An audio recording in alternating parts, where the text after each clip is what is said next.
15. ദാരിദ്ര്യവും വിശപ്പും ദുരിതങ്ങളും നേരിടുന്ന മനുഷ്യർ ഇപ്പോഴും നമുക്ക് ചുറ്റുമില്ലേ?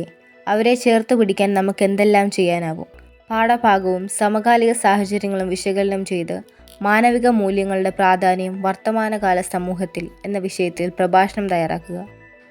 ഉത്തരം: പ്രഭാഷണ ഘടന പാലിക്കുക. സംബോധനം: തുടക്കം, പ്രധാന ആശയങ്ങൾ, പരിഹാര നിർദ്ദേശങ്ങൾ ചേർക്കുക. പട്ടിണിയും ദാരിദ്ര്യവും കഴിയുന്നവരും മനുഷ്യരാണ്. ജീവിത സാഹചര്യങ്ങളാണ് അവരെ ദുർബലരാക്കുന്നത്. നിത്യവൃത്തിക്കായി പ്രയാസപ്പെടുന്നവർക്ക് കടലാസിൻ്റെ വില പോലും ഇല്ലാത്തവർ. പരിഹാര നിർദ്ദേശങ്ങൾ: സാമൂഹ്യമായി വേർതിരിവില്ലാത്ത സമൂഹം വളർന്നു വരണം. ജാതി വർണ്ണ വിവേചനം ഉന്മൂലനം ചെയ്യണം. വിദ്യാഭ്യാസം നൽകണം. വിദ്യാനിഷേധം പാടില്ല. അവസരങ്ങൾ നൽകണം. അവസര നിഷേധം പാടില്ല.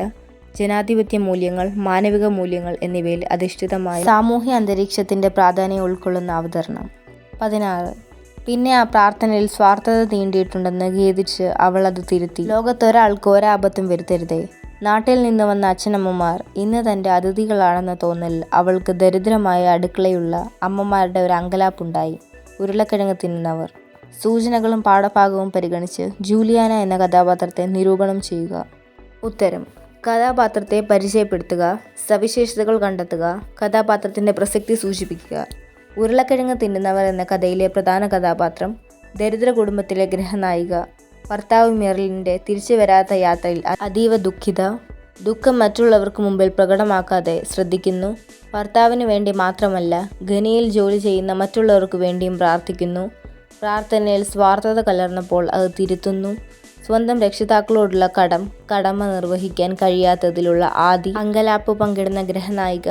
തീവ്ര ദുഃഖത്തിൻ്റെ പ്രതിനിധിയായ ഭർത്താവിൻ്റെ ഇരിപ്പിടത്തിൽ എക്കാലത്തേക്കുമായി ഉറഞ്ഞുപോകുന്ന കഥാപാത്രമായി മാറുന്നു. 17. കവിതയിലെ ആശയം, സമകാലിക പ്രസക്തി, ആസ്വാദനാംശങ്ങൾ തുടങ്ങിയവ പരിഗണിച്ച് ആസ്വാദനക്കുറിപ്പ് തയ്യാറാക്കുക.